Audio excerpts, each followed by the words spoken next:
ദൈവനാമത്തിന് മഹത്വമുണ്ടാകട്ടെ.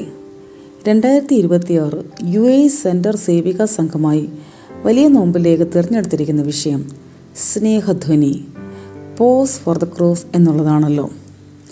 വലിയ നോമ്പിൻ്റെ ഈ നാളുകളിൽ നോമ്പിൽ നിന്ന് പുനരുത്ഥാനത്തിലേക്ക് നയിക്കപ്പെടുന്നതിലൂടെ ക്രിസ്തുവിൽ ഒരു പുതുജീവിതം വാർത്തെടുക്കുവാൻ ദൈവവചനത്തിലൂടെ ക്രിസ്തു നമ്മോട് ആഹ്വാനം ചെയ്യുന്നു.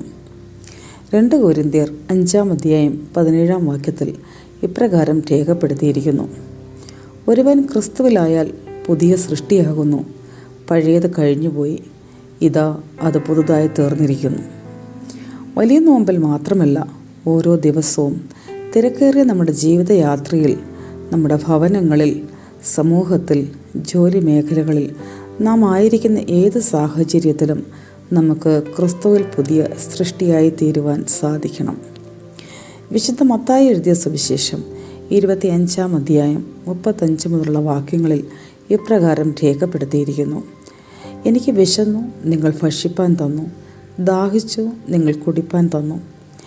ഞാൻ അതിഥിയായിരുന്നു, നിങ്ങൾ എന്നെ ചേർത്തുകൊണ്ടു; നഗ്നനായിരുന്നു, നിങ്ങൾ എന്നെ ഉടുപ്പിച്ചു; രോഗിയായിരുന്നു, നിങ്ങൾ എന്നെ കാണുവാൻ വന്നു; തടവിലായിരുന്നു, നിങ്ങൾ എൻ്റെ അടുക്കൽ വന്നു.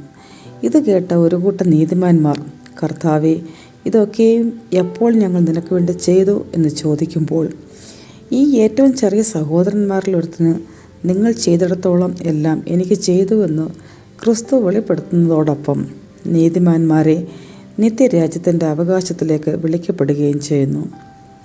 ഗലാത്യ ലേഖനം 5-ാം അധ്യായം 16 മുതലുള്ള വാക്യങ്ങളിൽ ഇപ്രകാരം രേഖപ്പെടുത്തിയിരിക്കുന്നു: ആത്മാവിനെ അനുസരിച്ച് നടപ്പിൻ, എന്നാൽ നിങ്ങൾ ജഡത്തിൻ്റെ മോഹം നിവർത്തിക്കയില്ല.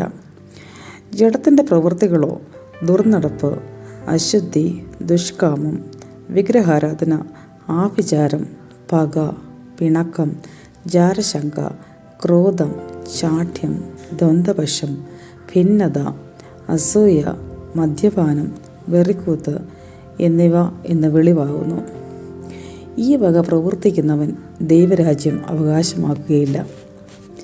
നാം ആയിരിക്കുന്ന സാഹചര്യങ്ങളിൽ ദിനം പ്രതി ഇപ്രകാരമുള്ള ജഡത്തിൻ്റെ പ്രവൃത്തികൾ വിട്ടൊഴിഞ്ഞ് സ്നേഹം, സന്തോഷം, സമാധാനം, ദീർഘക്ഷമ, ദയ, പരോപകാരം, വിശ്വസ്തത, സൗമ്യത, ഇന്ദ്രിയജയം എന്നീ ആത്മാവിൻ്റെ ഫലങ്ങൾ പുറപ്പെടുവിക്കുവാൻ നമുക്ക് ഓരോരുത്തർക്കും ആത്മാർത്ഥമായി ശ്രമിക്കാം.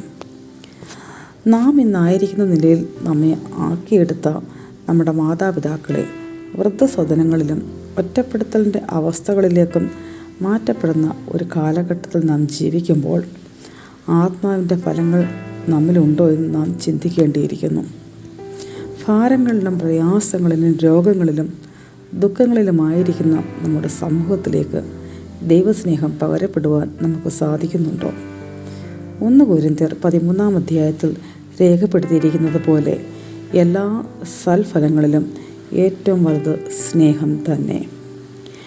ഈ നോമ്പിൻ്റെ നാളുകളിൽ മാത്രമല്ല, നമ്മുടെ ജീവിതയാത്രയിൽ ഓരോ നിമിഷവും ആത്മാവിൻ്റെ ഫലങ്ങൾ പുറപ്പെടുവിക്കുന്ന പുതു സൃഷ്ടികളായി മാറുവാൻ നമുക്ക് സാധിക്കണം. എല്ലായ്പ്പോഴും ക്രിസ്തു സ്നേഹം മറ്റുള്ളവരിലേക്ക് പകരപ്പെടുവാൻ നമുക്ക് ഇടയാകട്ടെ എന്ന് പ്രാർത്ഥിക്കുന്നു. ദൈവം നമ്മെ അനുഗ്രഹിക്കട്ടെ.